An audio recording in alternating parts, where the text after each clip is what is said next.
আজ 29 জুলাই ভারতবর্ষের নবজাগরণের পথিকৃৎ প্রাণপুরুষ এবং আধুনিক শিক্ষার প্রচলন, ধর্মনিরপেক্ষ বৈজ্ঞানিক গণতান্ত্রিক শিক্ষার যে চিন্তা উনি করেছিলেন, মহান মানুষ ঈশ্বরচন্দ্র বিদ্যাসাগরের 134তম প্রয়াণ দিবস।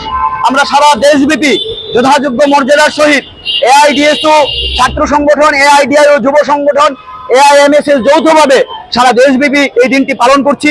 আজকে আমরা আগরতলাতে ও বটতলায় এই মহান মানুষটির ছবিতে পুষ্পার্ঘ অর্পণের মধ্য দিয়ে আমরা ছোট পরিসর সাংস্কৃতিক অনুষ্ঠান করছি এবং আমরা বলতে চাইছি যে এই মহান মানুষ ঈশ্বরচন্দ্র বিদ্যাসাগর যে স্বপ্ন দেখেছিলেন যে ভারতবর্ষের শিক্ষা ব্যবস্থা হবে ধর্মনিরপেক্ষ বৈজ্ঞানিক গণতান্ত্রিক শিক্ষা ব্যবস্থা, আমরা কি লক্ষ্য করছি?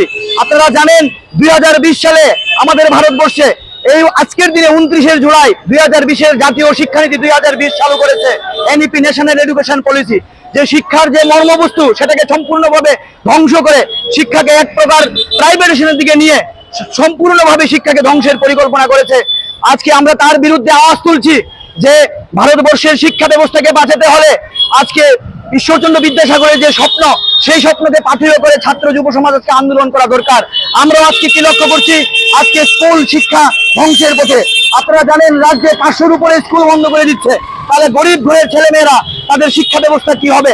আজকে সম্পূর্ণরূপে শিক্ষা ব্যবস্থা ধ্বংস হচ্ছে।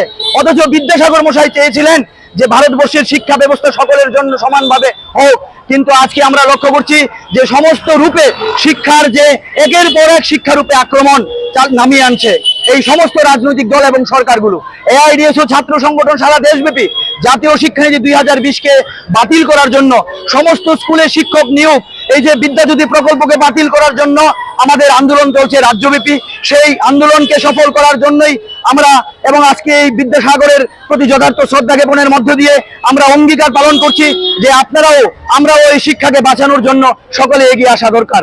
আমি রামপ্রসাদ আচার্য, রাজ্য সম্পাদক এআইডিএসও, তার পাশাপাশি সমস্ত ছাত্র অভিভাবকদের কাছে আমরা আবেদন রাখবো, আজকের দিনে বিদ্যাসাগরের ছবিতে ফুল দিয়ে শ্রদ্ধা নিবেদন করুন, বিদ্যাসাগর সম্পর্কে সকলের কাছে নিয়ে যান। এই আশা আকাঙ্ক্ষা রেখেই আপনার সামনে আমার এই বক্তব্য। সুরক্ষিত থাকে ওই জন্যে যদি আমি গত 3-4 বছর কি করা হয় সেটা যে নালা নর্দমা হচ্ছে এটাকে আবর্জনা মুক্ত রাখা, শহরকে জল মুক্ত রাখা, এই সমস্ত কাজ আমি করি না। এটা কোনো পুর নিগমের আমাদের কর্মচারী হচ্ছে, যেটাকে আমরা বলছি स्वच्छता मित्र।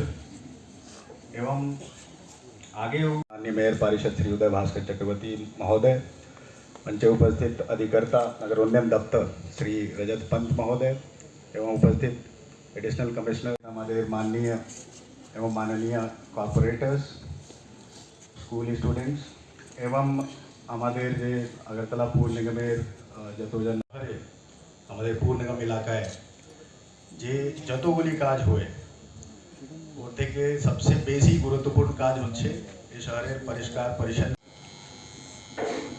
সবাইকে নমস্কার। আজকে এই সাফাই মিত্র সুরক্ষা শিবির যেটা স্বচ্ছ ভারত মিশন অন্তর্গত আমাদের যে কর্মচারী এখানে বসে আছে